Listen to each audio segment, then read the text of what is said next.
kid, you get asked this one particular question a lot. It really gets kind of annoying. What do you want to be when you grow up? Now, adults are hoping for answers like, I want to be an astronaut, or I want to be a neurosurgeon. You adults and your imaginations. Kids, they're most likely to answer with pro skateboarder, surfer, or Minecraft player.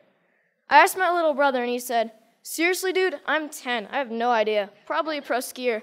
Let's go get some ice cream.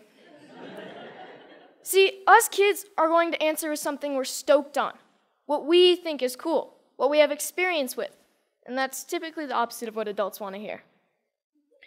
But if you ask a little kid, sometimes you'll get the best answer. Something so simple, so obvious, and really profound. When I grow up, I want to be happy. For me, when I grow up, I want to continue to be happy, like I am now. I'm stoked to be here at TEDx. I mean, I've been watching TED videos for as long as I can remember, but I never thought I'd make it on stage here so soon. I mean, I just became a teenager, and like most teenage boys, I spend most of my time wondering, how did my room get so messy all on its own? Did I take a shower today? And the most perplexing of all, how do I get girls to like me? Neuroscientists say that the teenage brain's pretty weird. Our prefrontal cortex is underdeveloped, but we actually have more neurons than adults, which is why we can be so creative and impulsive and moody and get bummed out. But what bums me out is to know that a lot of kids today are just wishing to be happy, to be healthy, to be safe, not bullied, and be loved for who they are. So it seems to me when adults say, what do you want to be when you grow up? They just assume that you'll automatically be happy and healthy. But maybe that's not the case. Go to school, go to college, get a job, get married, boom. Then you'll be happy, right? We don't seem to make learning how to be happy and healthy a priority in our schools. It's separate from schools. And for some kids, it doesn't exist at all. But what if we didn't make it separate?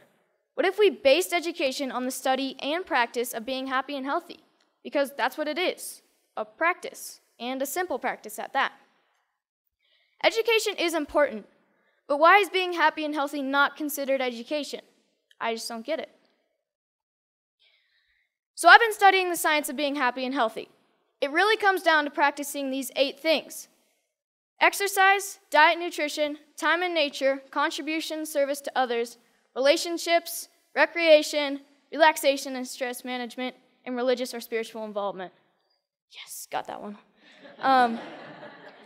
So these 8 things come from Dr. Roger Walsh. He calls them therapeutic lifestyle changes, or TLCs for short. He's a scientist that studies how to be happy and healthy.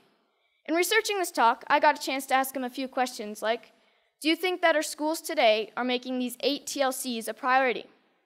His response was no surprise. It was essentially no. But he did say that many people do try to get this kind of education outside of the traditional arena, through reading and practices such as meditation or yoga.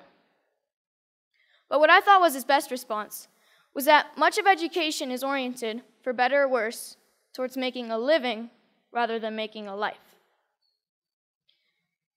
In 2006, Sir Ken Robinson gave the most popular TED Talk of all time, Schools Kill Creativity. His message is that creativity is as important as literacy, and we should treat it with the same status. A lot of parents watch those videos. Some of those parents, like mine, counted it as one of the reasons they felt confident to pull their kids from traditional school, to try something different. I realize I'm part of this small but growing revolution of kids who are going about their education differently. And you know what? It freaks a lot of people out.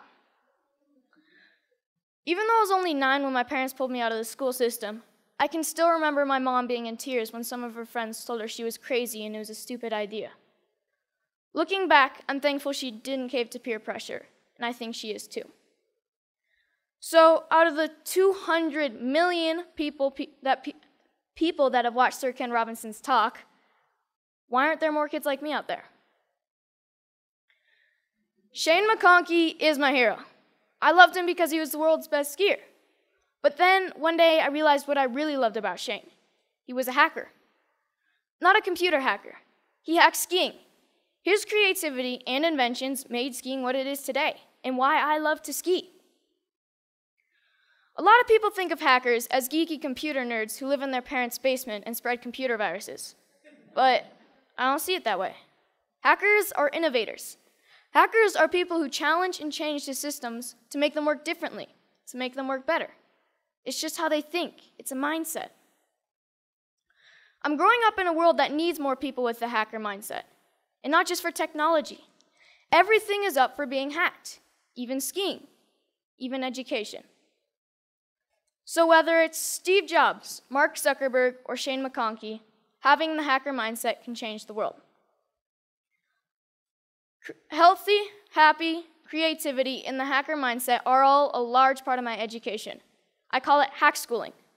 I don't use any one particular curriculum, and I'm not dedicated to any one particular approach. I hack my education.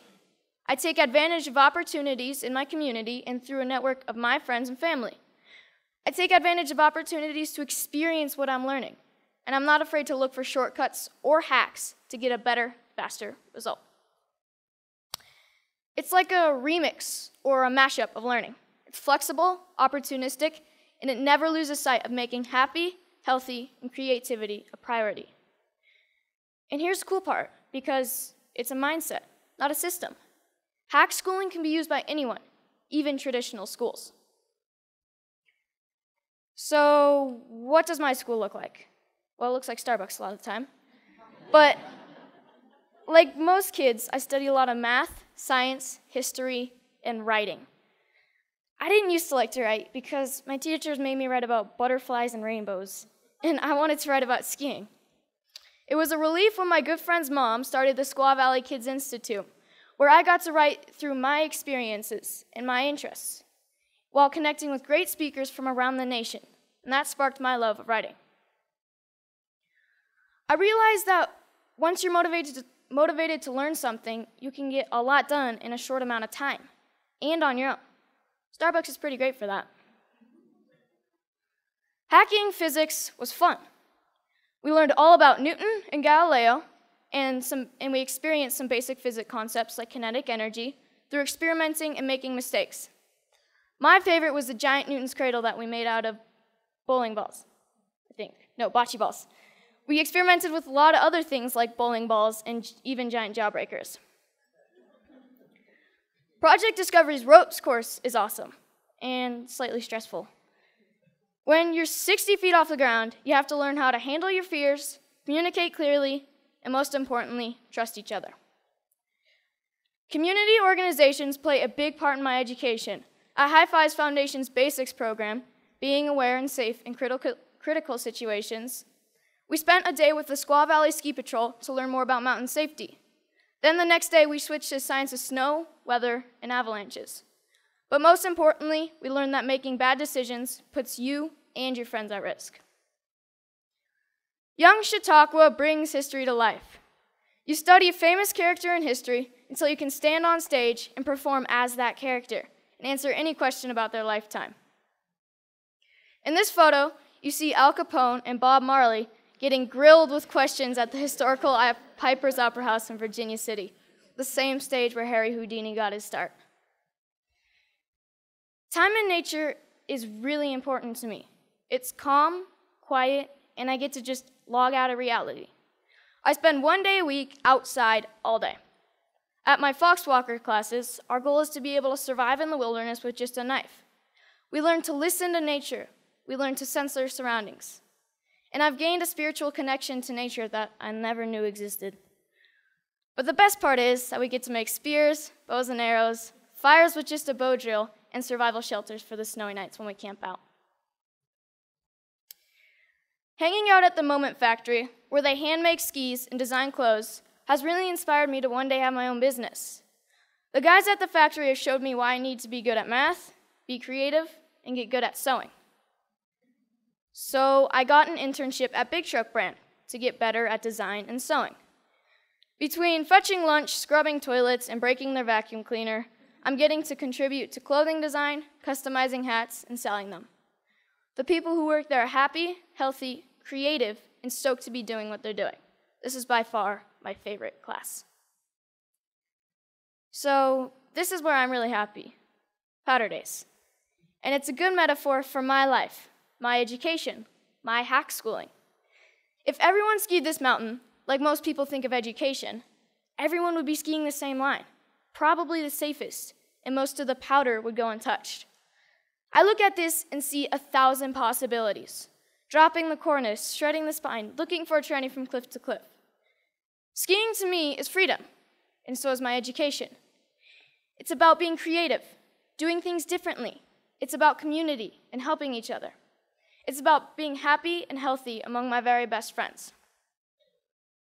So I'm starting to think I know what I might want to do when I grow up. But if you ask me, what do I want to be when I grow up?